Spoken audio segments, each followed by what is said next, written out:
तो चलिए आज बात करते हैं चांदी के बाजार की, एक ऐसे दिन की जिसने सबको हैरान कर दिया था। हम जानेंगे उस ब्लैक फ्राइडे की कहानी और समझने की कोशिश करेंगे कि पर्दे के पीछे असल में चल क्या रहा था। जरा सोचिए, सिर्फ 30 दिनों के अंदर चांदी की कीमत में 73% का उछाल। ये एक ऐसा जबरदस्त जंप था कि हर निवेशक का ध्यान इसी पर था। लेकिन फिर आया वो दिन, ब्लैक फ्राइडे, 30 जनवरी। सिर्फ एक दिन में सारी की सारी बढ़त का एक बड़ा हिस्सा साफ हो गया। कीमत सीधे 30% नीचे। मार्केट में तो जैसे हाहाकार मच गया था। अब मीडिया ने तो इसकी एक बड़ी सीधी सादी वजह बता दी, लेकिन जब हम थोड़ा और गहराई में जाते हैं तो घटनाओं की एक ऐसी चौंकाने वाली सीरीज सामने आती है जो सोचने पर मजबूर कर देती है। तो ठीक है, चलिए सबसे पहले वही देखते हैं जो ऑफिशियल स्टोरी थी, जो सबको बताई गई। कहानी ये थी कि इस पूरी गिरावट के पीछे सिर्फ एक आदमी और उसकी एक पॉलिसी थी। लॉजिक ये दिया गया कि उनकी पॉलिसीज डॉलर को स्ट्रॉन्ग बनाएंगी। और ये तो हम जानते ही हैं कि जब डॉलर मजबूत होता है तो चांदी जैसी कमोडिटीज की कीमत अक्सर नीचे आ जाती है। सुनने में तो ये बात काफी सही लगती है ना? लेकिन ये एक्सप्लेनेशन उन 4 और बड़ी और बेहद अजीब घटनाओं के बारे में कुछ नहीं बताता जो बिल्कुल ठीक उसी दिन हुई। और यहीं से कहानी असली मोड़ लेती है। जो बात वाकई में दिलचस्प है वो तब सामने आती है जब हम 30 जनवरी की घटनाओं की टाइमलाइन को देखते हैं, एक एक करके।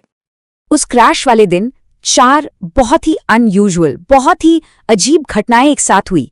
इतनी परफेक्ट टाइमिंग कि सिर्फ एक संयोग, एक कोइंसिडेंस नहीं लगता। चलिए इन्हें एक एक करके समझते हैं। अब जरा इस पर ध्यान दीजिए। शॉर्ट पोजीशन क्लोज करने का सीधा मतलब है कि आप जो बेच चुके हैं उसे वापस खरीद रहे हैं। इससे तो कीमत नीचे नहीं बल्कि ऊपर जानी चाहिए थी, राइट? ये बहुत ही अजीब बात थी। इसका मतलब ये हुआ कि मार्केट में जो बड़े लिक्विडिटी प्रोवाइडर्स थे वो अचानक से गायब हो गए। नॉर्मल खरीद बिक्री के ऑर्डर्स रुक गए। मार्केट की फेयर प्राइस पता करने की जो क्षमता होती है वो एक तरह से खत्म हो गई। मार्जिन बढ़ाने का मतलब था कि ट्रेडर्स को अपनी पोजीशन होल्ड करने के लिए और पैसा डालना पड़ता। अब जो लोग ऐसा नहीं कर पाए उनके सौदे सिस्टम ने ऑटोमेटिकली बेचना शुरू कर दिए। इससे क्या हुआ? बिकवाली का प्रेशर और ज्यादा बढ़ गया। मतलब सोचिए, जिस वक्त कीमतें धड़ाम से गिर रही थीं, उस वक्त जो दुनिया के सबसे बड़े खरीदार थे, जो इस गिरावट को थाम सकते थे, वो मार्केट में थे ही नहीं। कीमतों को गिरने से रोकने के लिए कोई सपोर्ट था ही नहीं। तो सवाल ये है कि क्या ये सब सिर्फ इत्तेफाक था? 4 अजीब घटनाएं एक ही दिन? शायद नहीं, क्योंकि जब हम इतिहास को खंगालते हैं तो पता चलता है कि ऐसा पहली बार नहीं हो रहा था।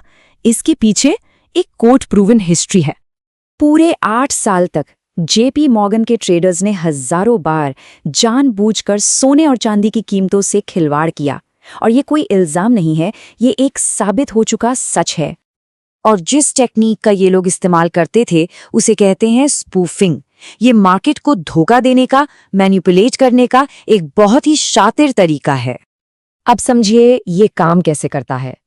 पहला कदम, वो मार्केट में भारी बिकवाली का एक झूठा माहौल बनाते हैं, फेक ऑर्डर्स डालकर। दूसरा कदम, बाकी निवेशक ये देखकर घबरा जाते हैं और असल में बेचना शुरू कर देते हैं। तीसरा कदम, जैसे ही कीमत नीचे गिरती है ये लोग अपने फेक ऑर्डर्स हटा लेते हैं। और चौथा कदम, उसी गिरी हुई कीमत पर असली खरीदारी कर लेते हैं। कमाल है ना? और ये सब कोई जूनियर लेवल के ट्रेडर नहीं कर रहे थे, नहीं। इस पूरे खेल को चला रहे थे ट्रेडिंग डेस्क के सबसे बड़े अधिकारी, द बॉस माइकल नोवाक और उनके साथी। और इस हेरफेर की सजा भी मिली।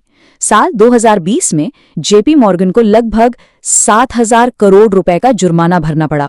उस वक्त के इतिहास में यह स्पूफिंग के लिए दी गई सबसे बड़ी पेनल्टी थी। तो अब यह सवाल जरूर मन में आता है कि आखिर चांदी ही क्यों सिल्वर इस तरह के मैनिपुलेशन का इतना आसान टारगेट बन जाती है? वेल, इसकी एक बहुत बड़ी वजह है। इसका जवाब छिपा है पेपर सिल्वर और फिजिकल सिल्वर के बीच के एक बहुत बड़े फर्क में। ये समझिए कि ये 2 अलग अलग दुनियाएं हैं।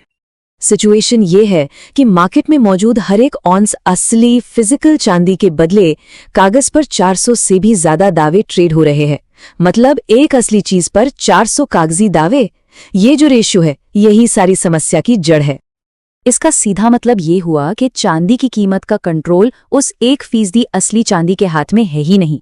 कंट्रोल तो उस 99% कागजी चांदी के हाथ में है। और जाहिर है इस कागजी बाजार को मैनिपुलेट करना कहीं ज्यादा आसान है। तो ठीक है, इस पूरी कहानी का उन लोगों के लिए क्या मतलब है जो कमोडिटीज में या किसी भी मार्केट में निवेश करते हैं? देखिए, सिल्वर के ब्लैक फ्राइडे की ये कहानी एक बहुत जरूरी बात याद दिलाती है। वो ये कि बाजार हमेशा सिर्फ डिमांड और सप्लाई के सीधे साधे नियमों पर नहीं चलते। पर्दे के पीछे अक्सर और भी बहुत कुछ हो रहा होता है जिसे समझना जरूरी है।